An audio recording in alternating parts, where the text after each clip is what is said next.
Xumura irratti leenjiin mata duree gaachana sirnaa jedhuun mootummaan naannoo Oromiyaa godinaalee garaagaraa keessatti jiraattotaaf tibbana kennaa jiru miidiyaalee hawaasaa irratti ijoo dubbii ta'eera.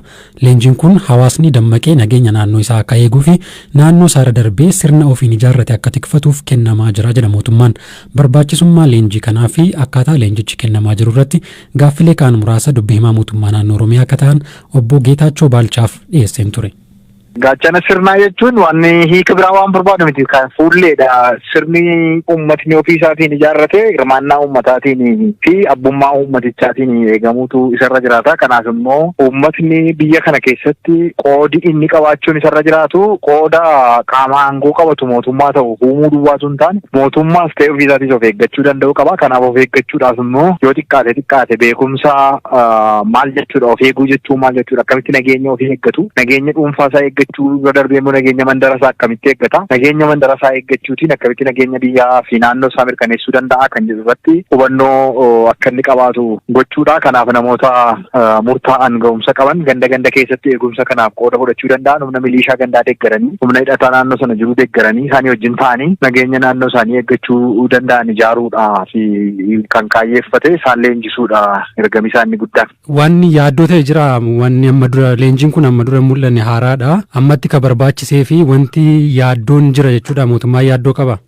Wanti yaaddoo ta'us hin jiru wanti yaaddoo ta'es hin jiru. Of eeguun murteessaadha. Kallattii garaagaraatiin qaaxxeenii keessaa alaa jiraachuu danda'a. Dhimma kanaaf dursee beekee of qopheessuu danda'uutu isarra jiraataadha. Kaayyoon isaa inni guddaani. Biyyoonni tokko lammiin hundi isaanii guutummaan loltummaa akka leenjifamu biyyoonni dirqisiisan hin jiru. Kan keenya sadarkaa sanarra kan ga'e illee jedhamuudha baatee uummatni naannoo isaa eeggachuudhaaf eenyurraallee ajaja barbaaduun isarra hin jiraatu. Hunduu milishaa gandasaa ta'uu qaba. Hunduu milishaa qeessaa ta'uu qaba. Hunduu naannoo isaa eeggachuu danda'utu isarra jiraata. Qabatamaatti haala naannoo keenyaas akka biyyaattis yoo fudhatte gareen tokko lafumaa ka'ee walitti qabamee saamichaan uummata burjaajessuutti yeroo inni itti galu mul'ata. Uummanni kun utuu gurmaa'insa akkasii qabaatee ijaaramsa akkasii qabaatee jedheeti naannoo isaa eeguudhaaf ofiisee fi eeguudhaaf qoodi inni qabaatu guddaadha. Kanaaf of eeggachuu danda'utu isarra jiraata.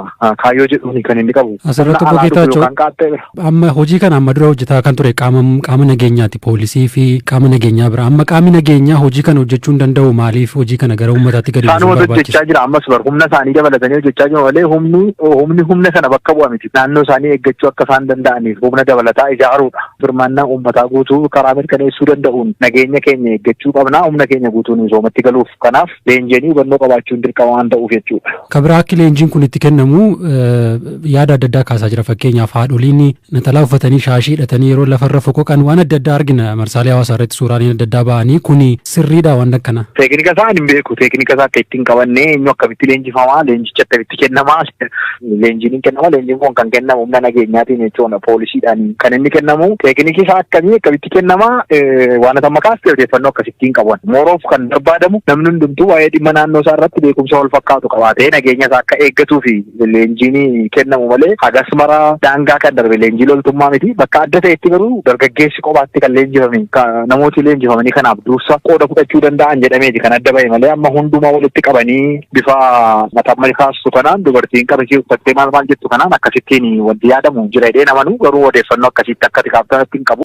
Hagariin akka rifeumsi duddukutee haan akka nadheen garaachaa cicillaan faca'aa'u tokko akka gaalchiittoo nyaattee lafir gangalaata hedduun immoo waan godha jedhanii daduun taane waan fuul hin qabne agarsiisuun fedhii malee kofalchiisa aawwan ilmaan waliin jaarsaaf jaartiin bokkooraa nadheen immoo waliin laf qullar gangalaatu gochi nam qalbii qabuuf saalfii maraata malee harka badeef mula inji komaandootii jedhu waraan kaab Itoophiyaatti naannoo ji'oota 9 oliif godhama jiruun loltoota raayyaattis biyya addunyaachisuu war hafan booji'amtoota waraana tolchi maqalee gati habaqati sirni mootummaa Abiy Ahmad poolisoota idilee poolis federaalaatiif humna adda idduulle naannoo cuufirra ergulle dubbii wambad fakkaate kitatirra gar zimatiin ta'uu dinnaan qeessii sheekiif abbootii gadaa waraanaa taffeere seena biyya addunyaa irratti abbootii gadaa qeessii yookaan sheekii waraan labsan jaba jechuun kan uumamsiis sirni murnoo pidiyoo bilisiginnaa uummata bal'aa waraanaaf itti fayyadamu irratti argama biyyittii Itoophiyaa paartiin immoo badhaadheen bulchaan isaanii badhaafama noobilii nageenyaati garuu badhaadhina chuuti namni kararra wal argullee naga bulteef naga oolte caala qawwee yoo kadhate itti gammad ijjeesi barbadees dhabamsiisii fawwaaliin jechoota baay'ee jaalatamuuf mata duree miidiyaalee Itoophiyaa eegitaanii waggoota lakkoofsiisuu jira hagan caala dubbisanti dheeressuu malle waa'ee leenjii gaachan sirna dubbachuu jira gaachan sirna wanti hamilee ofii keessanii fi karaa kana takka waraanni maandana uffata naqalee gajjeebamu sirni tokko poolisii mataa ofii qaba raayyaattis biyya qaba humna addaallee qaba milishaalleen koomisaati huncuftee siyaati hawwanii fi ijoolleen jaarsaaf jaartii duddiqitaan silagaa fi uummata Itoophiyaa ta'uu malti namni gaafat kadhabamuuti malee deebiin garuu salphoo biyya yookaan gammoojjii Tigraay gaafachuu dandeessu. Crowds of residents in Mekele, the Tigrayan capital, have rushed to see thousands of Ethiopian government soldiers paraded by their captors. Akka saayinsii waraanaatti ulaaga leenjifamtootaatiif bu'uura seeraa dubartii ulfaa daa'imman hawwaniif jaarolee gadaamojjii tamata buufata duula qopheessuu yakka ta'u seerri waraanaa ifan lafaa taatullee garuu kutaalee Oromiyaa hunda keessan namni leenjitaniin fudhatiin bakka tokko tokko murtii raaba gadaatiin loon irra qalaan warra kaan immoo shani jedhanii farraaju kanaaf carraan jira akkasitti umri malee burraaqu taatee jechuu miidiyaaleen hawaasaa mirra maal jedhanii muummeeffan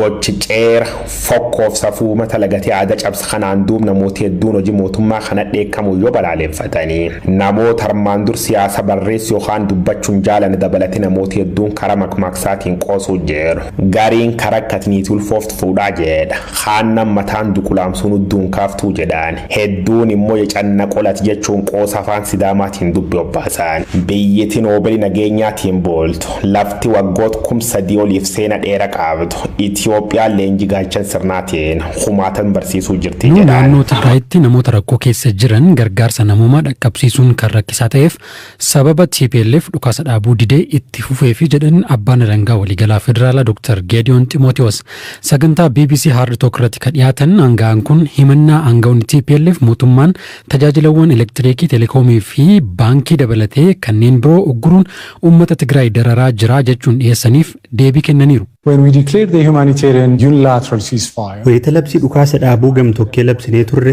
gamaa faariin ulaa gargaarsa namoomaa banaa gooneet ture garee shororkeessaa TPLFitu waraana babal'isee ulaa kana gara adda waraanaatti jijjiire waa'ee elektiriikii fi tajaajilawwan bu'uuraa biroo kan ilaallatuun dhaabbileen tajaajilawwan kana kennan wayita sararawwan lola keessatti barbadaa'an suphuuf yaalanitti hojjettoonni isaanii hedduun Tigraay keessatti jala ajjeefamaniiru dhaabbileen kunneen mataan isaanii haleellaaf saaxilamanii jiru kanaaf haala amma jiruun osoo gareen shororkeessaa kun haleellaa raawwachaa jiru dhaabbileen kunniin ogeeyyii fi hojjettoota isaanii gara Tigraay erguuf ni rakkatu osoo silaa TPLF dhukaasa dhaabuu gamtokkee mootummaan labse simateera ta'e haalli kanarraa adda ta'e ni jiraata ture.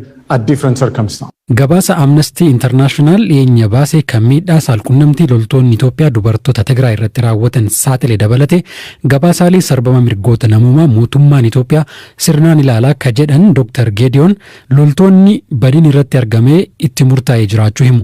We take all such allegations, all such reports seriously. Himannaawwanii fi gabaasawwan akkasii sirnaan ilaalla. Qorannoo ni raawwanna. Itti gaafatamummaan akka jiraatu gochuuf kutannoo qabna. Mootummaan Itoophiyaas sarbama mirgaa akka kanaa cal jedhee hin ilaalu. Akka amma dura ifa gochuuf yaalle qorannoowwan hedduu gooneerra. Qorannoowwan dabalataa karaa seera waraanaa fi seera siiviiliin qoratamaa jiranis jiru. Namni badiin irratti argame wayita argamu itti gaafatamummaan akka jiraatu tarkaanfii fudhanna. Loltoonni keenya badiin irratti argamee jiru. Hedduun isaanii mana murtii waraanaatti itti murtaa'ee jira. Dhugaadha. Gabaasawwan tokko tokko kan miira namaa akka kakaasutti qophaa'an jiru. Gariin guduunfaa baay'ee arbeeffamee fi hin mirkanaa'in irra gahaniiru. Garuu ammoo nuti namoota miidhamaniif xiyyeeffannaa kennina. Loltoonni keenya 30 ol hidhaa umurii guutuu dabalatee adabamanii jiru. Kanaaf gochi keenya iyyuu ofii isaatiin ni dubbata. Our action speaks for itself. Mootummaan dhalattoota Tigraay sabaan adda baasuun hidhaa fi dararaa jiraa himannaan jedhu haala qabatamaa jiru hubachuu dhabuurraa kan madde ta'us Dr. Geediyoon Ximootiyoos ni dubbatu. The TPLF has legitimately been designated as a terrorist. TPLF haala seera qabeessa ta'een paarlaamaa keenyaan shororkeessaa jedhamee jira. Namni kamuu kan qaama kana deeggaru meeshaa dhiyeessuu fi maallaqaan deeggaru itti gaafatamuu qaba.